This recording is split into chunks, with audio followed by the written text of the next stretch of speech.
Voilà, je crois que la transition se fait entre le constat qui a été décrit ce matin et l'action.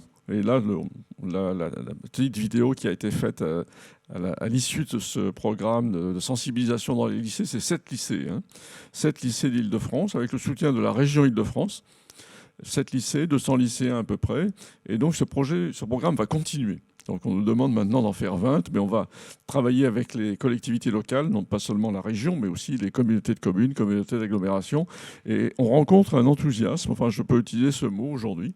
Donc on insiste beaucoup dans ces campagnes sur le fait d'avoir un discours positif. Et vous avez vu que nos étudiantes en pharmacie qui ont mené ce programme et reprennent cette démarche-là, il faut donner aux gens l'envie d'agir. Alors le problème, évidemment, quand on fait le constat, il est assez relativement dramatique quand même. On a une compréhension effectivement de la croissance de toutes ces maladies chroniques et les échéances qu'on a rappelées ce matin, notamment on retombe sur l'année 2050 qui recoupe un peu celle du réchauffement climatique. On voit bien effectivement que les décisions sont à prendre maintenant et à agir. Mais ça ne peut pas se faire sans une implication forte de la société civile. Donc c'est le projet, enfin c'est un peu la démarche qui est portée par cet appel pour un GIEC de la santé environnementale. Donc je vais représenter Anna, qui ne se représente plus d'ailleurs tellement qui fait physiquement le lien entre l'appel de Wingspread et puis cet appel de Grenoble. Je crois que, et puis donc on va revenir effectivement. Et puis Rémi Slama qui lui a joué un rôle extrêmement important, notamment dans le rapport qui a été remis au Parlement européen avec Barbara Domenex, qui est un état de la connaissance et qui a pesé, je pense, et qui va peser de plus en plus dans la prise de conscience de la Commission européenne sur cette action, notamment sur la pollution. Et on peut saluer effectivement la décision qui a été prise, là aussi, d'un zéro pollution en 2050, ce que pour ma génération, on en rêvait, mais on n'osait pas le formuler même. Parce qu'on craignait effectivement de passer pour de douces utopistes. Eh bien, nous sommes dépassés. Moi, je suis heureux d'être dépassé d'ailleurs par Madame von der Leyen sur cette ambition de zéro pollution en 2050. Voilà, c'était un peu ça la toile de fond de notre réflexion aujourd'hui. Comment concrètement, à partir de l'expérience que vous avez, comment vous voyez les choses, comment il faut s'organiser aussi? Parce qu'il ne suffit pas d'avoir un texte, un appel, une bonne volonté, il y a une structuration à avoir.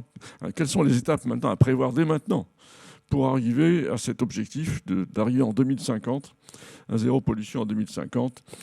Et je ne dis pas zéro maladie chronique parce que ce serait là, pour le coup, franchement utopiste. Mais en tout cas, arrêter au moins. C'est ce que l'ONU a dit en 2018, en 2030, là, 2030. Arrêt de la progression de l'obésité et du diabète, par exemple, qui serait déjà considérable. Et on sait que si on arrête la progression de l'obésité et du diabète, on arrête aussi la progression d'un grand nombre de maladies qui sont liées. C'est un peu la partie émergée de l'iceberg, mais une partie très émergée d'ailleurs de l'iceberg que représente l'obésité et le diabète. Voilà, peut-être Rémi, pour commencer. Oui, alors, moi, je suis ravi d'être ici, à Grenoble, dans ma ville, pour discuter de santé environnementale et de perturbateurs endocriniens, plus spécifiquement dans cette table ronde. Pour commencer, et avant d'arriver effectivement aux étapes ultérieures, je voudrais dire quelques mots que j'ai préparés qui font un petit peu un bilan des connaissances, enfin une partie des connaissances qui sont très importantes sur ces perturbateurs endocriniens et sur la façon dont ils sont gérés, notamment au niveau européen. Donc je ne sais pas si il y a moyen de lancer la présentation. Voilà. Donc, je tiens à rappeler que ça ne représente pas la position officielle de mes employeurs et je n'ai pas de conflit d'intérêt à déclarer. Tous nos travaux de recherche sont financés par des fonds publics nationaux ou européens. Alors, quand on considère l'environnement, vous pouvez passer 2 diapositives plus loin, il y a énormément de facteurs qui sont susceptibles d'influencer notre santé, que ce soit des facteurs physiques, chimiques, psychosociaux, comportementaux. Si on s'intéresse simplement aux facteurs physiques et chimiques, ils sont dans un nombre extrêmement important et ce n'est pas très facile pour le grand public de s'orienter là-dedans. Surtout que contrairement aux vivants, on n'a pas de classification officielle et certaines de ces substances sont identifiées par leurs propriétés physico-chimiques comme les composés organiques volatiles ou les polluants organiques persistants. D'autres sont définis en fonction de leur famille d'usage comme les pesticides. Quand on commence à travailler sur les effets de ces substances, qui sont en nombre pas très bien connu, on a juste comme indication ce que nous donne la loi REACH, mais qui est limitée aux substances qui sont commercialisées à plus d'1 tonne chaque année pour un producteur donné. Là, il y en a plus de 23 000. Mais si on ajoute les substances qui sont en dessous de ce tonnage, les substances qui sont encore dans l'environnement, bien que n'étant plus autorisées, et les substances d'origine naturelle, on peut arriver à une estimation qu'il y a probablement de l'ordre de 100 000 substances auxquelles on est potentiellement exposé. Quand les spécialistes de l'environnement et de la santé travaillent sur ces substances, on peut identifier un grand nombre de types d'effets biologiques et environnementaux. Je mets l'ordre de grandeur d'une centaine. Ça peut être des effets sur l'environnement, par exemple les effets sur la biodiversité et le climat qui ont été évoqués, des effets biologiques de différentes natures, sur la génétique, sur notre système endocrinien, sur notre système immunitaire, des effets cliniques en termes de pathologies induites par ces substances. Alors ça, c'est le domaine de la science. Quand on monte à un niveau supérieur, on arrive dans la réglementation, et là, la réglementation a identifié un certain nombre de classes de danger. Il y en a quelques dizaines. Au niveau européen, elles sont, pour une partie d'entre elles, pas toutes, au sein d'une directive importante qui s'appelle la CLP, qui concerne l'étiquetage des substances. Les classes de danger, ça va vous dire quelque chose. Ça inclut les substances qui sont dangereuses pour le milieu aquatique, les substances qui sont reprotoxiques, mutagènes, cancérigènes. Et ça inclut la catégorie de danger des perturbateurs endocriniens qui existent au niveau européen depuis un certain nombre d'années, même s'il y a eu beaucoup de débats pour arriver à une définition. Et ces perturbateurs endocriniens, on a entendu la définition, elle est affichée, elle va s'afficher. C'est des substances ou des mélanges qui sont capables de perturber le fonctionnement du système endocrinien et par là d'induire un effet adverse. Et il y a une catégorie très générique, la plus générique possible, c'est celle de SVHC pour substance très préoccupante, Substance of Very High Concern en anglais, qui est dans le cadre de la loi REACH et qui va englober tout cela, même si en fait les processus de REACH font qu'il faut beaucoup de temps pour qu'une substance dont les scientifiques identifient les effets rentre dans cette catégorie de danger. Donc, ces perturbateurs endocriniens, je viens d'en rappeler la définition telle que l'OMS nous l'a donnée.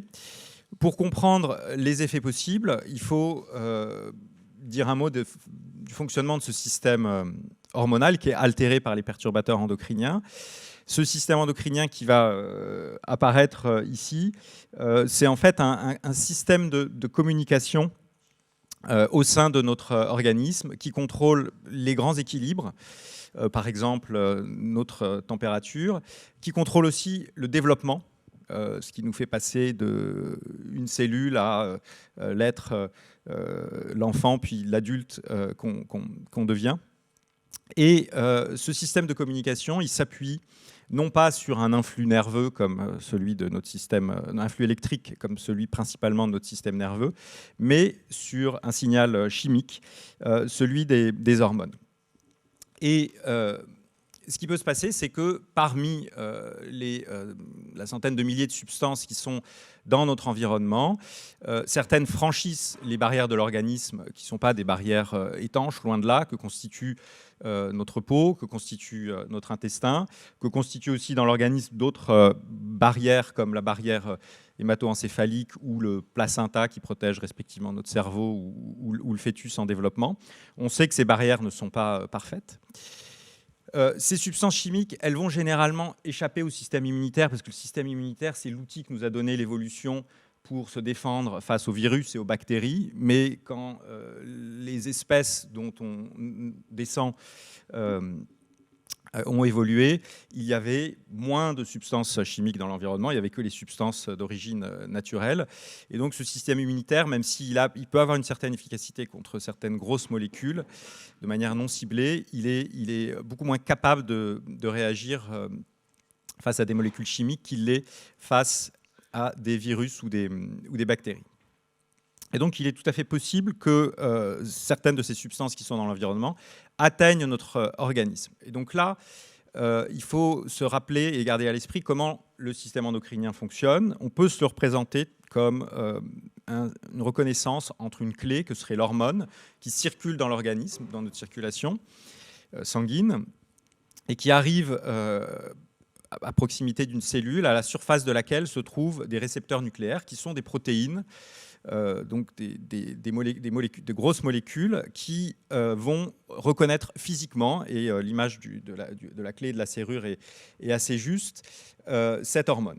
Maintenant, ce qui peut se passer, c'est qu'une molécule chimique est en partie une forme qui soit similaire à celle de l'hormone et qui fait que, du coup, le récepteur nucléaire spécifique à une hormone comme l'œstrogène va la prendre pour cette hormone. Alors, vous avez ici un schéma qui est vraiment la cristallographie faite par mes collègues William Burguet à Montpellier, qui montre cette substance, cette molécule enroulée, c'est le récepteur nucléaire, c'est la protéine. Et au milieu, vous avez une petite molécule avec deux noyaux aromatiques, des hexagones. C'est un dérivé du bisphénol A, qui peut être produit notamment dans l'eau en présence de chlore, le tétrabromobisphénol A.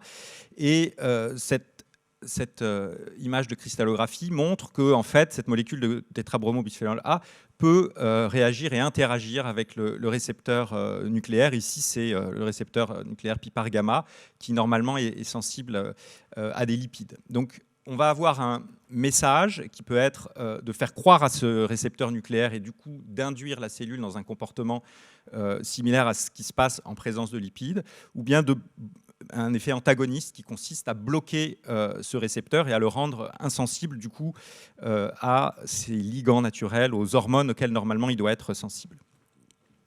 Alors, les hormones, elles ont un grand nombre de fonctions et je vais prendre maintenant l'exemple de l'hormone thyroïdienne qui est absolument essentielle.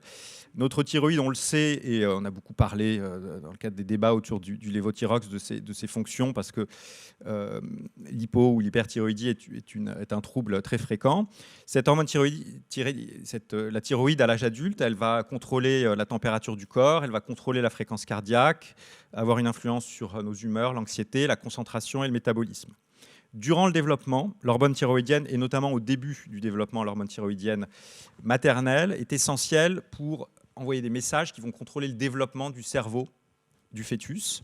Et vous avez ici une relation dose-réponse qui, vous voyez, est en U inversée, c'est-à-dire que sur l'axe des X, vous avez les niveaux de l'hormone thyroïdienne maternelle et vous avez en ordonnée le volume du cortex de l'enfant avec la situation optimale qui correspond au volume maximum.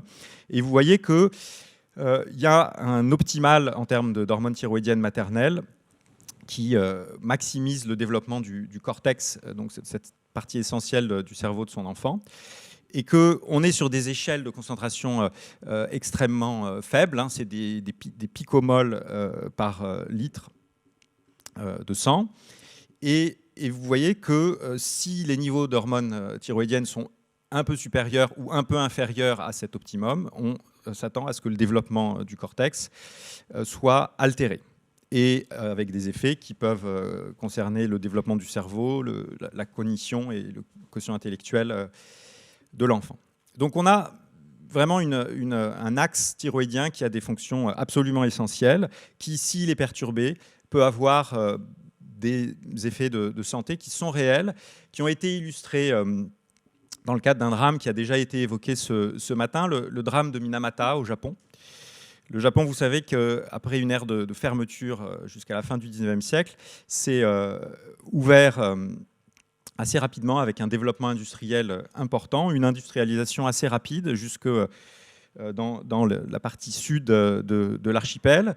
Et donc, sur la diapositive suivante, Je rappelle que ce drame a consisté à partir des années 1950 à l'apparition de troubles neurologiques graves, notamment chez les enfants, dans ce petit village de pêcheurs où se trouvait une grande usine de substances chimiques qui faisait notamment des engrais.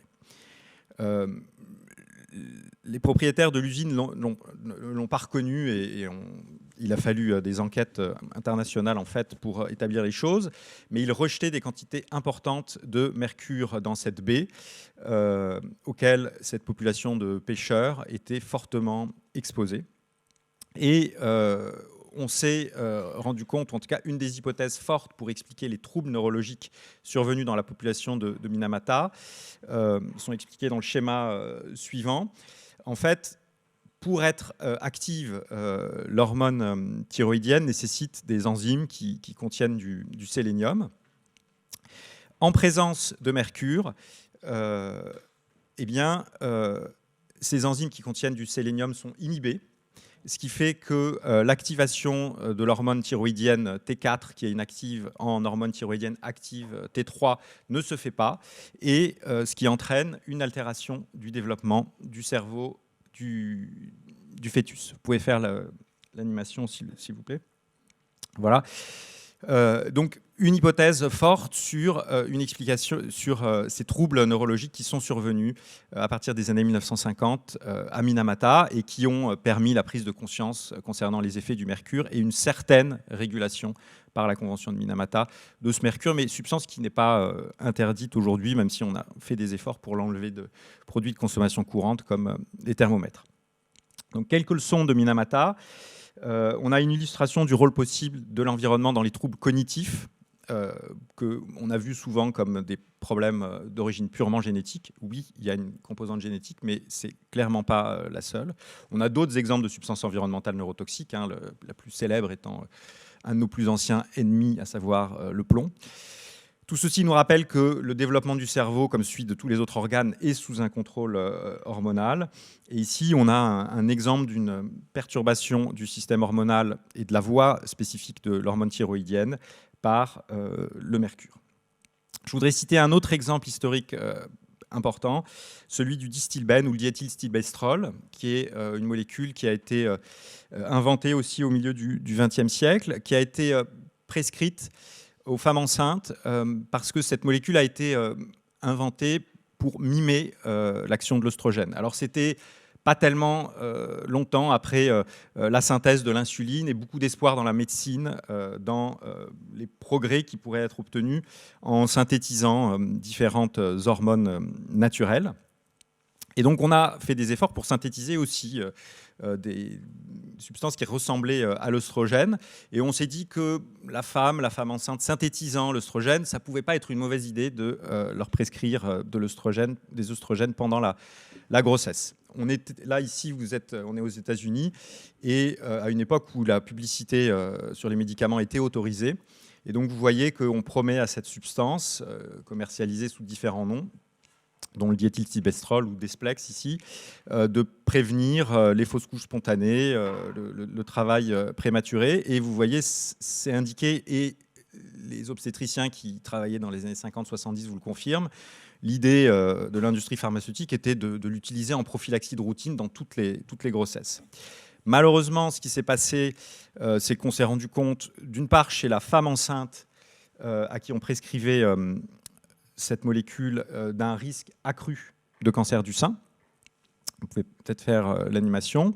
Dans sa descendance, différents problèmes, et ce qui a alerté la communauté clinique et scientifique, c'est la survenue de cancers gynécologiques, l'adénocarcinome du vagin à cellules claires, qui normalement survient rarement et plutôt à la cinquantaine, et qui survenait chez des jeunes filles de 15 ou 20 ans, dont heureusement des cliniciens de Boston, la région d'Anna, ont pu identifier que ce qui caractérisait le cluster de ces jeunes femmes qui avaient ce cancer était que leur mère avait à chaque fois pris du distilbène pendant la grossesse. cette première génération exposée in utero avait aussi d'autres problèmes graves, notamment des malformations congénitales, comme des malformations de l'utérus qui ont altéré fortement leur fertilité, des modifications de l'âge à la ménopause, des troubles concernant aussi des symptômes dépressifs. Et en deuxième génération, c'est-à-dire chez les petits-enfants des femmes à qui on a prescrit la molécule pendant la grossesse, on observe une augmentation du risque de certaines malformations congénitales des organes reproducteurs masculins.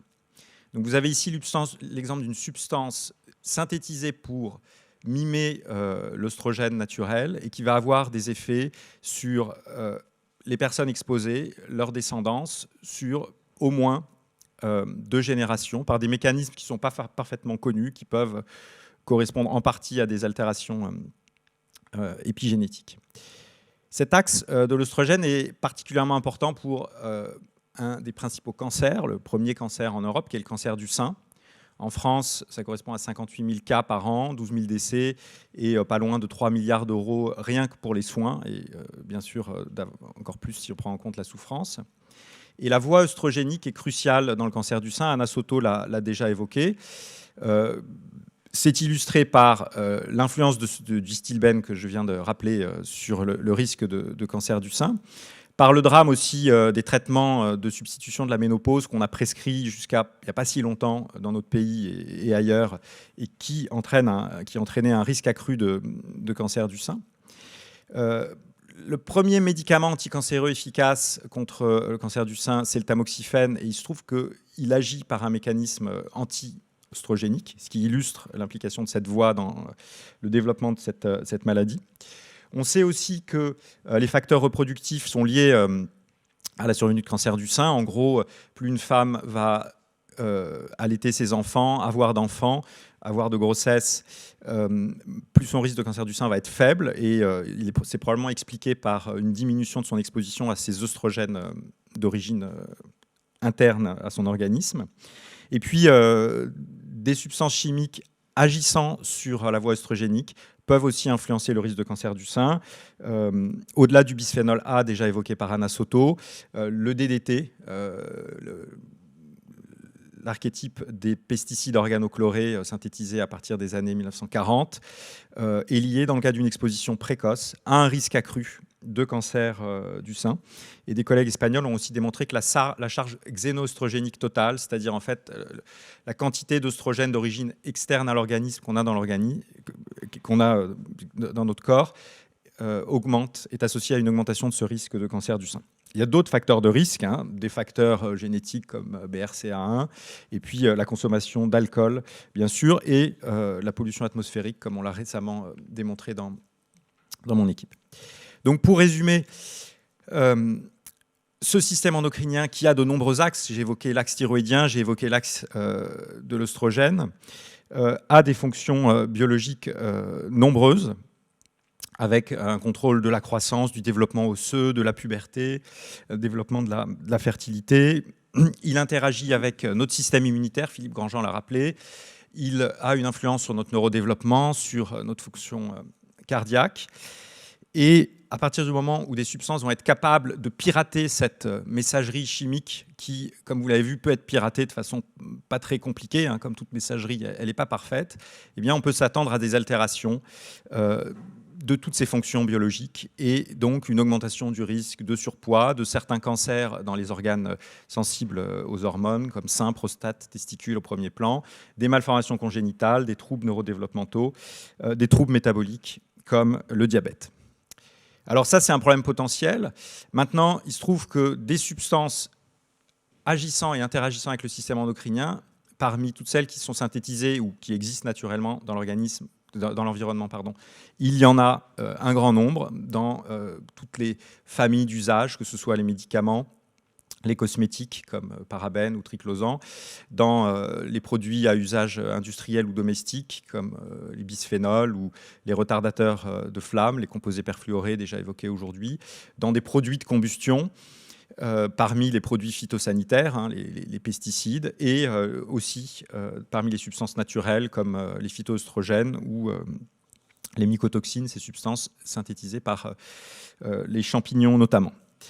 Dans les grandes études épidémiologiques et de biosurveillance qu'on fait, comme par exemple le projet sur l'exposome Helix qu'on a réalisé avec différents collègues, on retrouve, et c'est confirmé par de nombreuses études, à des niveaux variables, ces substances chez les adultes, chez les femmes enceintes, chez les enfants et chez les nouveau-nés. Et la cohorte cépage qu'on a mise en place à Grenoble avec la participation de 400 familles grenobloises, dans laquelle on a réussi à faire des prélèvements extrêmement précoces grâce à l'implication de ces familles, nous confirme cette exposition dès les premières semaines de la vie des enfants et dès la vie intra-utérine, du fait de l'imperfection de la barrière placentaire que j'ai déjà évoquée.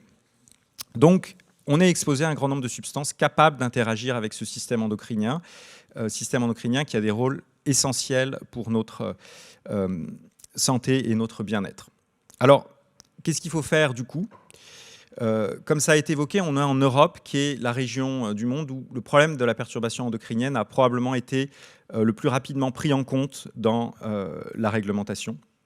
Et avec ma collègue Barbara Domenech du Muséum national d'histoire naturelle, le Parlement, on a, à la demande du Parlement européen, réalisé un rapport pour passer en revue ces effets et cette réglementation.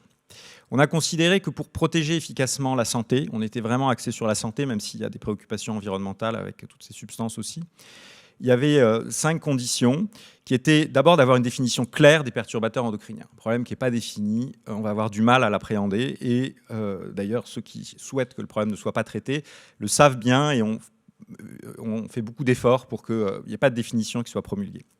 Il faut un guide qui permette d'expliquer comment appliquer cette définition et comment faire des tests.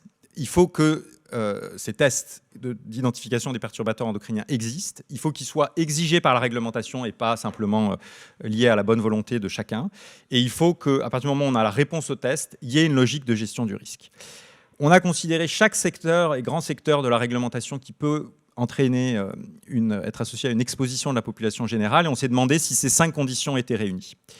Le secteur qui nous a semblé le plus satisfaisant, ça va peut-être vous étonner, c'est celui des produits phytosanitaires, des pesticides, puisque après de nombreux efforts, il y a eu une définition des perturbateurs endocriniens qui a été promulguée pour ce secteur. Donc quand on met un O, ça veut dire que pour nous, le contexte réglementaire est satisfaisant.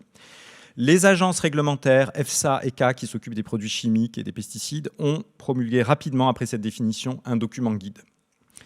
En ce qui concerne les tests et l'obligation de faire ces tests, la situation est un petit peu moins satisfaisante parce qu'on manque de tests pour certaines familles de certains axes hormonaux, autour par exemple de la perturbation thyroïdienne. Et les exigences de tests dans la réglementation sont encore relativement limitées. Les industriels, avant de mettre une substance sur le marché, doivent faire un certain nombre de tests, mais qui couvrent mal toutes les modalités de perturbation endocrinienne. Et enfin, il y a pour les pesticides une logique de gestion du risque qui est très claire. Et je vous encourage à lire les réglementations de 2009 et 2012 sur les produits phytosanitaires européennes parce qu'elles sont très lisibles, contrairement à des lois beaucoup plus complexes comme REACH. Elles disent que dès qu'un pesticide va contenir une substance carcinogénique, mutagénique, reprotoxique ou perturbatrice endocrinienne, elle ne pourra pas être mise sur le marché, sauf dans le cas d'une exposition absolument exceptionnelle et minimale. Donc c'est une logique de gestion par le danger, comme on dit, très claire. Sauf qu'elle n'est pas complètement appliquée du fait de cette limitation concernant les tests et l'exigence de tests. Quand on regarde les autres domaines réglementaires, et je vais être plus rapide, la situation est malheureusement pas aussi satisfaisante, et notamment dans le domaine du secteur REACH, il n'y a pas de définition officielle des PE. Alors heureusement, l'Agence européenne des substances chimiques est intelligente et utilise la définition de l'OMS. Il n'y a pas de document guide très clair et il n'y a pas de logique de gestion du risque très claire dans le cadre REACH, c'est-à-dire que quand une substance est perturbatrice endocrinienne, eh bien, ça ne déclenche pas de mesures de gestion immédiates, comme dans le secteur des cosmétiques, comme dans le secteur des phytosanitaires. Pour les cosmétiques, malheureusement, on n'est pas non plus dans une situation satisfaisante. Les cosmétiques et la réglementation prend bien en compte les cancérigènes et les mutagènes et les reprotoxiques, mais ignore explicitement la problématique des perturbateurs endocriniens. En tout cas, elle est traitée au cas par cas. Donc, vous voyez, il y a des incohérences. Dans les pesticides, on nous dit qu'il ne faut pas qu'il y ait de cancérigènes et de perturbateurs endocriniens. Dans les cosmétiques, on nous dit qu'il ne faut pas qu'il y ait de cancérigènes, mais on ne parle pas des perturbateurs endocriniens. Alors, quand on a présenté ce rapport et ce bilan, c'était la fin du mandat du précédent Parlement, mais ils nous ont entendus. Ils ont pris immédiatement une résolution non engageante, mais une résolution claire sur la base de nos propositions. Et cette résolution a aussi, je crois, été entendue par le nouveau Parlement et la nouvelle commission de la présidente von der Leyen. Cette nouvelle commission, en 2020, a promulgué un document qui n'est pas une réglementation et qui doit être vu comme un projet, qui propose une approche générique de gestion du risque posée par les substances chimiques. Et cette logique générique, elle nous dit qu'il s'agit de déclencher automatiquement des mesures de gestion sur la base des propriétés de danger. Et les propriétés de danger, c'est les classes de danger que j'ai évoquées tout au début. C'est-à-dire qu'à partir du moment où une substance serait un cancérigène ou un perturbateur endocrinien, ou une substance perturbant ayant un effet sur la couche d'ozone ou l'atmosphère ou la biodiversité, par exemple, et qu'elle se retrouve dans l'environnement ou à proximité de la population générale, eh bien, il pourrait y avoir des mesures de gestion fortes, comme une interdiction, sans passer par des procédures complexes telles que celles qu'on appelle des procédures d'évaluation du risque, qui ont tendance à retarder des mesures de gestion et en général à autoriser la substance à un certain niveau qui est déterminé d'une façon qui n'est absolument pas satisfaisante. Donc ça, c'est pas voté aujourd'hui, mais c'est la feuille de route que s'est fixée en quelque sorte la Commission européenne en 2020 et qui est tout à fait cohérente avec la perception qu'on a du problème et ce qui entraînerait une façon beaucoup plus efficace de gérer la situation. C'est une logique qui est nouvelle, en tout cas qui serait nouvelle dans le paysage, mais qui n'est pas complètement nouvelle dans l'histoire. Et aux États-Unis, il y a eu dans les années 20 et 30 autour de l'alimentation des lois très fortes, mais qui ont été vite battues en brèche et abandonnées. Donc voilà, je ne vais pas être plus long. Vous voyez que cette perturbation endocrinienne, c'est un des grands mécanismes par lesquels les facteurs environnementaux peuvent influencer la santé humaine et la faune.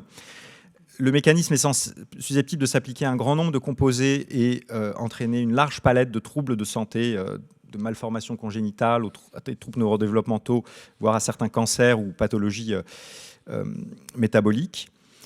La sensibilité de l'organisme est accrue généralement durant la vie intra-utérine du fait de cette phase extrêmement fragile du développement.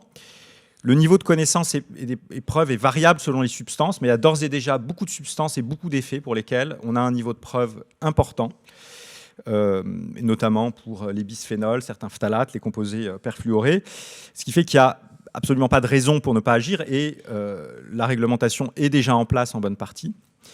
Gérer ces substances avec une logique de seuil et pour différentes raisons que je n'ai pas eu le temps de détailler, pas pertinent et complètement illusoire. Les seuils, il faut distinguer les seuils biologiques de seuils métrologiques et des seuils de gestion. Enfin, il n'y a pas de raison de penser qu'il y a des seuils biologiques. Hein. Rappelez-vous cette relation en U inversée entre l'hormone thyroïdienne et le volume du cortex de l'enfant. On est en Europe dans un continent où la réglementation est avancée par rapport au reste du monde. Ça ne veut pas dire qu'elle est parfaite. Il y a une logique affichée de minimiser l'exposition qui nous semble scientifiquement tout à fait justifiée. Et il y a cette approche générique de gestion du risque qui pourrait permettre de contribuer à minimiser cette exposition et contribuer à mieux nous protéger. Tout ceci doit se faire aussi dans un contexte où on soutient la recherche, où on génère de nouvelles connaissances pour que, à mesure qu'on suspecte ou on démontre l'effet de nouvelles substances comme perturbateurs endocriniens, eh bien, la réglementation le prenne en compte et aille vers une meilleure protection de notre santé, de notre environnement, aujourd'hui et demain. Voilà, merci beaucoup. Merci Rémi pour cet exposé synthétique et qui montre que le mouvement est en marche, si on peut dire. Que la Commission, l'Union européenne peut jouer un rôle, joue déjà un rôle et peut jouer un rôle encore plus important. L'enjeu étant que ce n'est pas uniquement un problème européen, hein, c'est un problème mondial. Je prends l'exemple des biberons, par exemple. On a obtenu l'interdiction en France, l'Union européenne a élargi à l'ensemble des pays de l'Union européenne et le Conseil constitutionnel en France a continué d'autoriser la fabrication en France pour l'exportation. Voilà. Regardez la contradiction évidente de cette décision. qui montre bien qu'il n'y a aucune raison qu'un nouveau-né marocain, sénégalais, soit exposé au bisphénol via son biberon, alors que les petits Européens sont protégés. Voilà, donc je propose de continuer effectivement avec la vidéo de Barbara Demenex, qui est la co-auteur avec Rémi, effectivement, du rapport au Parlement européen, qui travaille principalement sur la question des hormones thyroïdiennes.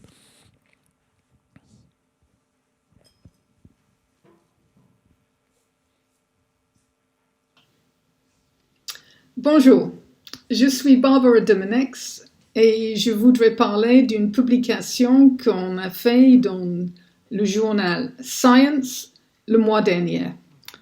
Ceci a combiné de l'épidémiologie et les modèles expérimentaux pour démontrer l'effet des expositions prénatales à des mélanges de produits courants sur le nombre de mots parlés à 30 mois. Le nombre de mots parlés à 30 mois a pu être démontré à un retard cognitif généralisé et une baisse de quotient intellectuel, le QI. Le niveau de ces molécules a été mesuré quand les femmes enceintes avaient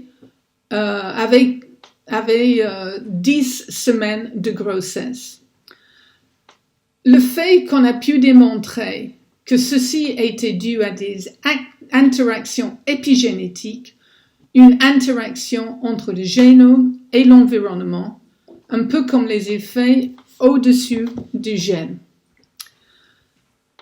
Un des systèmes endocriniens affectés était l'hormone thyroïdienne, absolument nécessaire pour le développement du cerveau de l'enfant. Donc, il n'est pas étonnant que le cerveau de l'enfant était affecté et le nombre de mots parlés par l'enfant exposé prénatalement était aussi affecté. Nous voudrons insister sur le fait que les régulateurs ne prennent pas en compte les mélanges, les effets cocktails.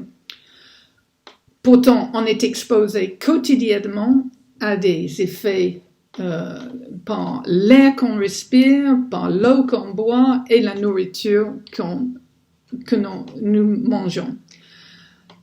Les régulateurs doivent prendre en compte ceci au niveau de l'Europe et actuellement, chaque molécule, substance est évaluée par son effet individuel, mais pas dans l'ensemble.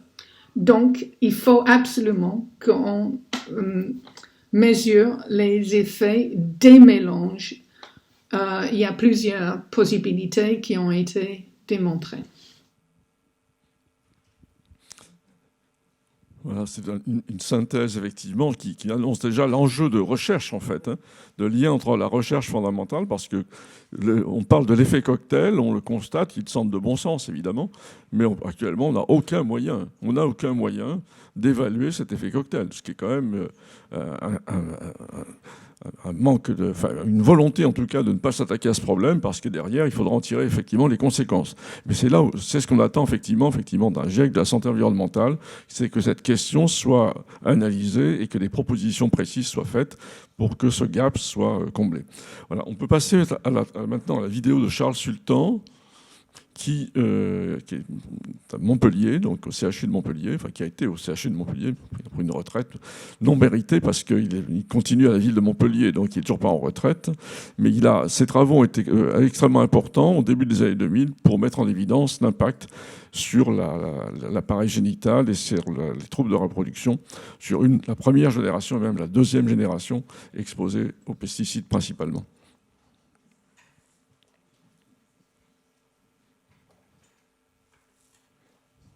Mes chers collègues, mesdames, messieurs, je voudrais tout d'abord remercier les organisateurs de m'avoir invité, je dirais sollicité pour participer à cette table ronde et me fournir ainsi l'opportunité de partager avec vous un combat pour la défense de la santé environnementale qui a démarré en 1999 lors de notre insertion dans le projet européen environnement santé de l'enfant que mettait en place mon ami le professeur Niels Kekkebeek, coordonné ce projet européen, et dont nous avions, nous, la responsabilité d'analyser les conséquences de la pollution sur les malformations génitales. Alors, je vais vous présenter quelques données au nom de mon équipe, et notamment une jeune collaboratrice, Laura Gaspari, qui depuis 10 ans a publié un certain nombre de papiers dans ces grandes revues, Françoise Paris, qui a pris ma succession et continue aussi ce thème, Marie-Odile Gobillard, qui est la responsable de l'association Orage des mamans d'Istilben. Vous verrez que le Distilben dans notre équipe a contribué largement à l'expertise des perturbateurs endocriniens en tant que xénoestrogène. C'est pour nous un modèle clinique expérimental de premier plan. Et puis Nicolas Calfa, qui est le chirurgien pédiatre, qui est responsable du centre de référence sur les malformations génitales et qui, depuis 12 ans, a investi une partie de son activité de recherche clinique dans cette problématique. Alors, comme je l'évoquais il y a quelques secondes, notre premier intérêt s'est focalisé sur l'impact des perturbateurs endocriniens sur les désordres de la différenciation sexuelle chez les nouveau-nés XY. Voici un exemple d'un papier publié il y a quelques années par Laura Gaspari qui montre, dans une étude 4 témoins, un odds ratio de 4,41 des malformations génitales chez les nouveau-nés dont les parents étaient exposés aux pesticides, et il s'agissait principalement d'enfants d'agriculteurs. Alors cette même démarche a été entreprise au Brésil, dans le nord-est, dont on sait que c'est une zone hautement agricole et où l'utilisation des pesticides est largement répandue à la fois sur le plan professionnel dans l'agriculture, mais aussi habitationnel pour chasser toutes les petites bêtes qui envahissent le quotidien de ces pauvres gens. Donc, dans le nord-est, nous avons réalisé cette étude et montré une prévalence de micropénis dramatiquement élevée chez les enfants d'agriculteurs. 80% de ces enfants vivaient dans un environnement contaminé par ces pesticides et donc présentés pour les garçons un taux de micropénis parmi les plus élevés au monde. Deuxième problématique qui a été abordée par l'équipe il y a plus de 15 ans, nous étions frappés par l'explosion des précocités pubertaires chez la fille. Alors cette explosion de puberté précoce, nous l'avons quantifiée. Vous voyez qu'en un an, je crois que c'est l'année 2015 ou 2016, nous avons pu interroger les familles de ces pubertés précoces, périphériques ou centrales, sur leur risque de contamination professionnelle ou habitationnelle. Sur un groupe de 43 précocités pubertaires, 36 d'entre elles présentaient un risque de contamination chez des petites filles dont les parents étaient viticulteurs, arboriculteurs, maraîchers, etc. Les pubertés précoces périphériques semblent être en relation avec une pollution environnementale. Et de la même façon, pour les pubertés précoces centrales, c'est-à-dire celles qui s'inscrivent dans une activation de l'axe gonadotrope, eh bien, un pourcentage non négligeable de ces pubertés précoces pouvaient être associés à un facteur environnemental. Ces perturbateurs endocriniens altèrent les tissus périphériques et notamment la glande mammaire en créant des pubertés précoces périphériques, prématurité large, ou sont susceptibles d'activer la mise en route du pulse générateur de pulse de GnRH et entraîner des pubertés précoces. Donc oui, la puberté précoce chez la fille est une maladie environnementale. Troisième problématique d'impact de la pollution environnementale, nous l'avons extrapolé à partir de ce que nous avons observé chez les garçons dont les mamans avaient été traitées par du Distilbène. Et nous avons été frappés d'observer sur 500 garçons, enfants Distilbène, 4 d'entre eux présentaient un transsexualisme féminin, c'est-à-dire il s'agissait de XY qui, très tôt dans leur développement, ont manifesté des signes de dysphorie de genre qui a conduit très vite à l'adolescence et à l'âge adulte à la nécessité d'un changement d'identité sexuelle accompagné de traitements à la fois médicamenteux et chirurgicaux.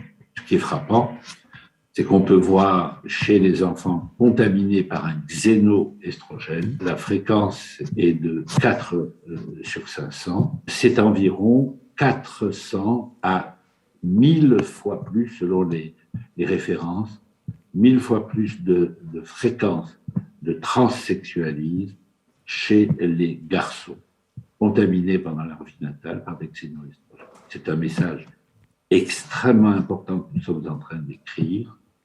Il n'est pas exclu que les perturbateurs endocriniens à activité xénoestrogène puissent entraver les mécanismes de mise en place de l'acquisition de l'identité sexuelle. Un autre élément qui nous préoccupe depuis une dizaine d'années, qui nous préoccupe singulièrement, c'est la mise en évidence d'une transmission multigénérationnelle des effets des perturbateurs endocriniens et encore une fois sur le modèle du Distilbène. C'est pour moi une véritable bombe à retardement qui risque d'obérer l'avenir des générations futures. Nous avons pu montrer que l'hypospadias du petit-fils Distilbène était bien plus fréquent qu'au sein des mêmes familles, dans un même contexte génétique. Donc oui, les perturbateurs endocriniens peuvent présenter une transmission multigénérationnelle. On savait que le Distilbène entraînait un adénocarcinome du vagin à la puberté. Eh bien, nous avons reçu dans le service une petite fille de 8 ans qui présentait un adénocarcinome du vagin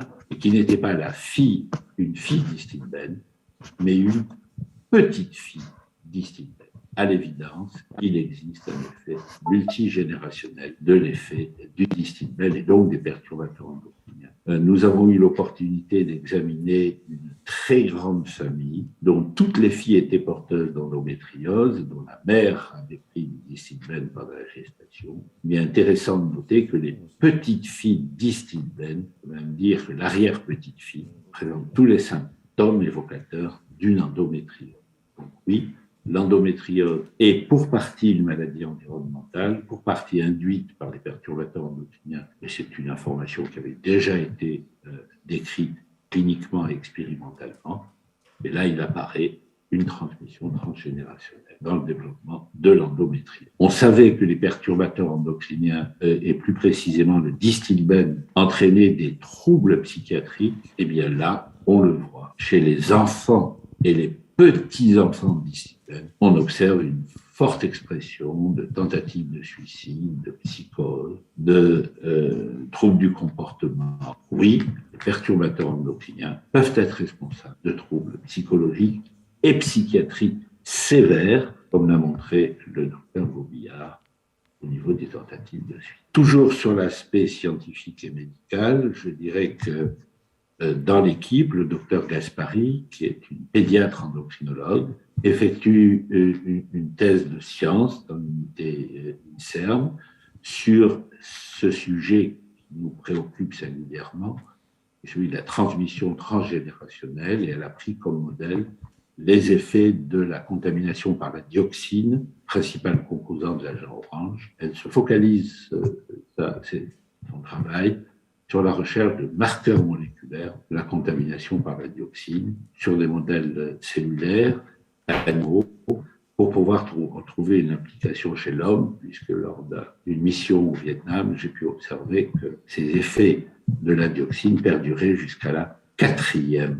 génération. Enfin, nous avons créé avec le professeur Fénichel le premier diplôme interuniversitaire de santé-environnement, dont le succès est à la hauteur de nos espérances et qui est devenu quasiment un DIU francophone qui attire des participants de plusieurs pays. Deuxièmement, je dirais, c'est un peu un élément m'est cher. J'ai été élu délégué à la maire adjoint à Montpellier.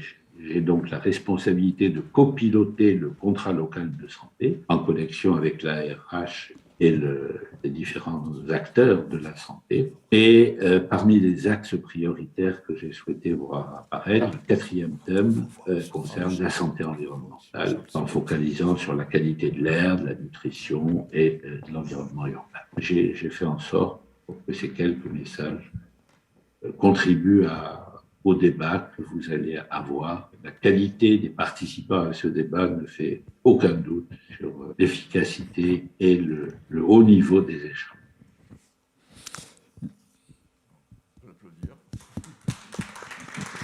Non, Charles Tultan est un pionnier et je pense que la conclusion nous amène à la conclusion un peu de cette table ronde, mais je passe aussi à Anna Soto le regard sur plusieurs décennies d'expérience et d'engagement sur cette question des perturbateurs endocriniens, ce qui sous-entend un regard sur les 30 prochaines années, Anna, que nous espérons bien vivre tous les deux d'ailleurs, pour voir les conséquences de cet appel de Grenoble.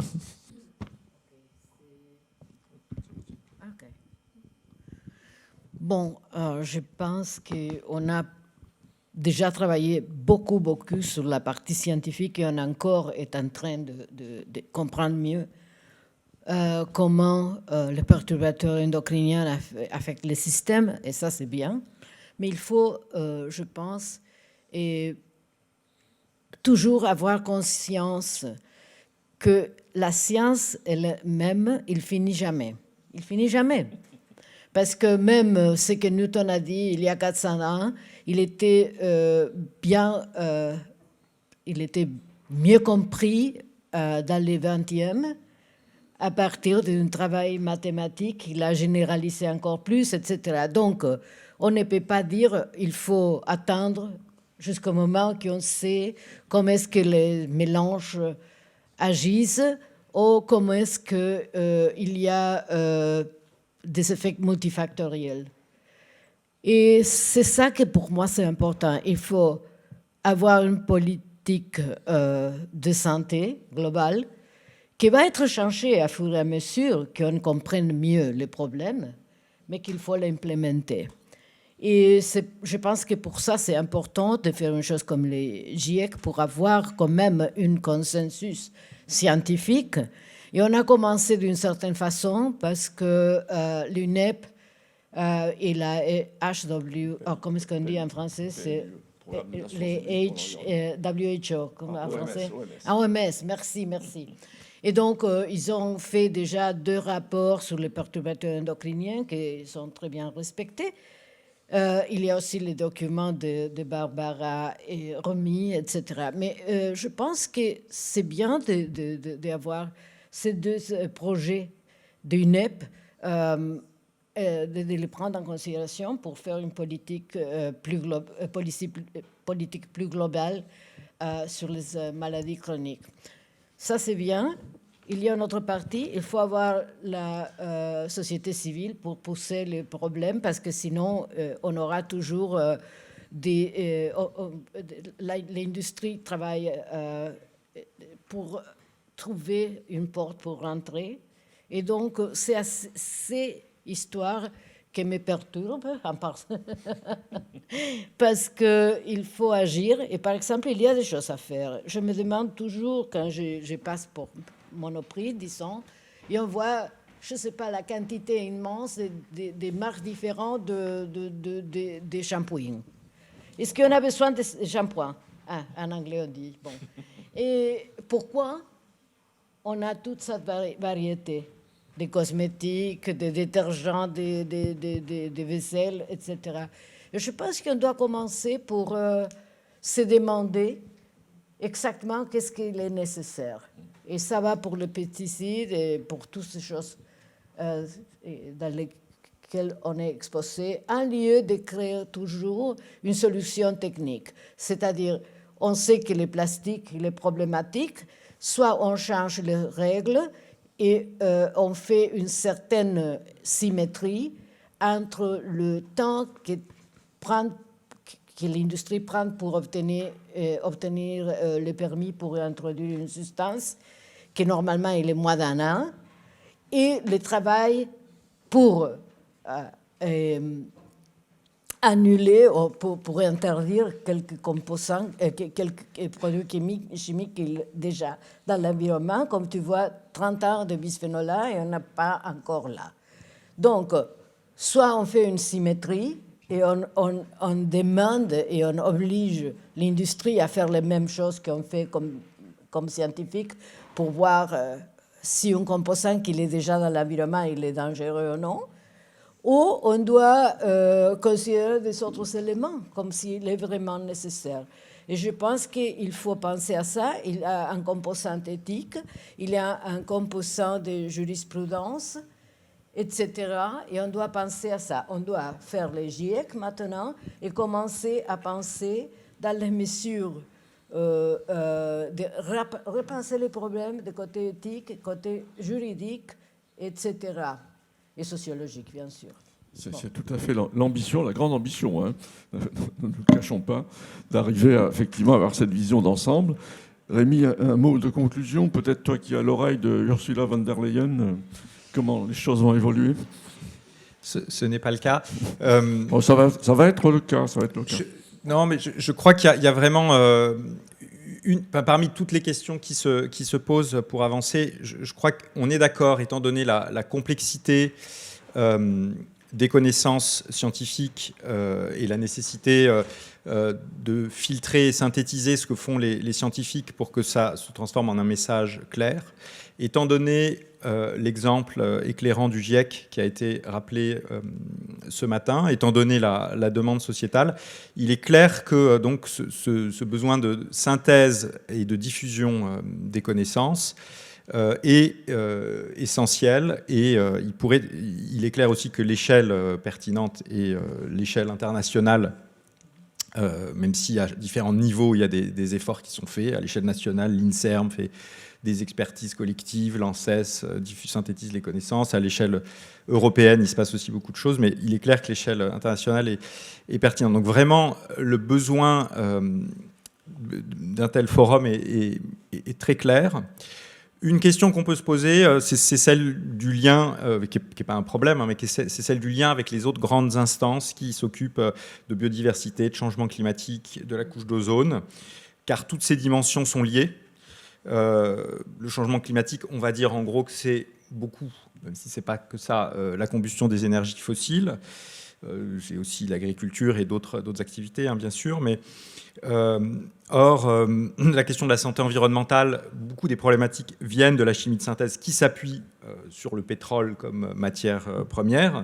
Donc on retrouve les énergies fossiles. Pour ce qui est de la biodiversité, de très nombreuses molécules qui sont préoccupantes pour l'environnement le sont aussi, bien sûr, pour l'humain, du fait de la proximité entre les espèces de la faune, mais aussi, dans une certaine mesure, de la flore. Anna Soto l'a rappelé. Donc, on peut imaginer à terme aussi une convergence de ces instances. Et en tout cas, je pense que ça aurait du sens de construire les choses dans un lien fort, de même que le GIEC prend en compte maintenant la santé, de même que ces problématiques de biodiversité touchent faune, flore, humain. Il faut envisager aussi ce lien, tout en mettant pas trop d'obstacles pour avancer, et en espérant pas tout de suite être sur... vouloir construire tout de suite une fusée spatiale absolument colossale. Donc vraiment, ça permettrait, je crois, d'avancer encore mieux et d'arriver à une société beaucoup plus protectrice de la santé et de l'environnement. C'est le mot de la fin, tout le moins pour cette session.